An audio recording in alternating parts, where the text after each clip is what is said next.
Let's talk about a story that, let's be honest, probably shaped a lot of our childhoods. Harry Potter and the Sorcerer's Stone.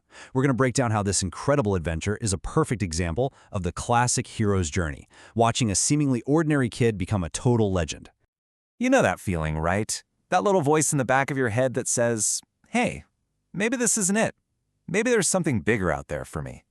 Well, that's the exact feeling where this whole journey kicks off, with a boy who has absolutely no clue what's coming for him.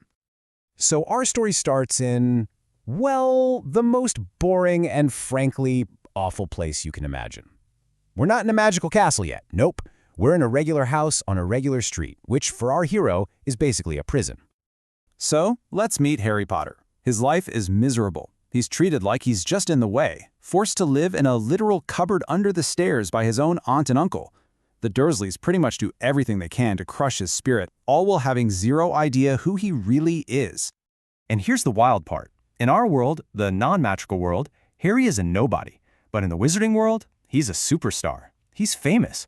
Why? Because he survived a curse from the most evil wizard of all time, Lord Voldemort. A curse that killed his parents, but somehow only left him with that lightning bolt scar. Alright, so every hero's journey has that one moment, you know?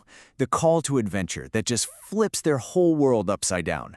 For Harry, it's not some ancient prophecy or a magical sword, it's a letter. Can you imagine? You've been ignored your entire life, and suddenly, on your 11th birthday, letters start showing up, and they're addressed to you, specifically, to the cupboard under the stairs. His uncle just freaks out, trying to stop them, but it's no use. More and more keep coming. It's this unstoppable flood of magic. And then, bam, the door gets knocked down, and this giant of a man named Hagrid shows up and drops the line that changes everything. You're a wizard, Harry. In just 4 words, Harry's entire reality, everything he thought he knew, is completely rewritten.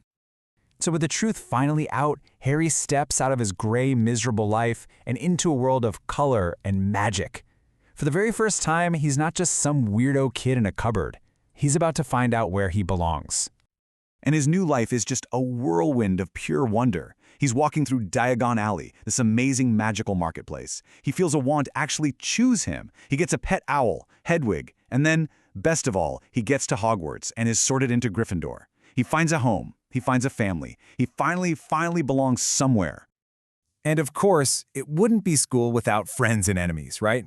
He immediately clicks with Ron Weasley, who's just incredibly loyal, and Hermione Granger, who is ridiculously brilliant. And on the flip side, he finds his perfect rival in the smug and arrogant Draco Malfoy. And it really doesn't take long to see that Harry is something special. He gets on a broom and discovers he's a natural-born flyer. In fact, he's so good he becomes the Gryffindor Quidditch Seeker, the youngest one in a whole century. Yeah, this is definitely where he's meant to be. But you know, just as Harry starts to really settle in and feel at home, the story takes a turn. The fun adventure starts to feel a little more like a mystery. Because it turns out, even Hogwarts has some pretty dark secrets. And our 3 heroes stumble right into one of them. What do they find? Oh, nothing big. Just a giant, ferocious, 3-headed dog. And it's guarding a trap door. That's kind of your first clue that something super important and super dangerous is hidden inside the school. So what's worth guarding with a 3-headed dog? The Sorcerer's Stone. We're talking about an object that can make you live forever. Now, who do we know who's obsessed with cheating death and coming back to life? Yeah, the stakes just got really, really high. The kids immediately point the finger at one person, Professor Snape.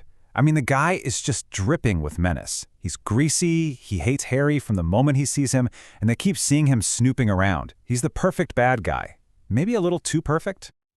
So terrified that Snape is about to snatch the stone, Harry, Ron, and Hermione decide they're the only ones who can protect it.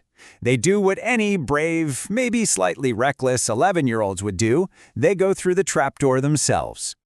And what they find is this amazing series of magical tests. It's like a video game. They have to get past the dog. Hermione uses her brain to get them out of a deadly plant. Harry uses his amazing flying skills to catch a tiny key. And Ron uses his incredible chess skills to play a giant, deadly game. And this is where we see just how brave Ron is. He makes the call to sacrifice his own piece and himself in the chess game so that Harry can get through. It's such a powerful moment, and it proves that Harry's real magic isn't a spell, it's the friends he has by his side. So now, Harry's all alone. He's through the last door, he's ready to face down his enemy, Professor Snape, and save the day. But the biggest challenge, and the biggest shock, is still waiting for him. Because when Harry gets into that final room, it's not Snape. It's Professor Quirrell. You know, the quiet, stuttering, terrified of his own shadowed defense against the dark arts teacher. Turns out, Snape was the one trying to protect Harry all along. And then, somehow, it gets even worse. Quirrell unwraps that big purple turban he always wears, and on the back of his head is a face.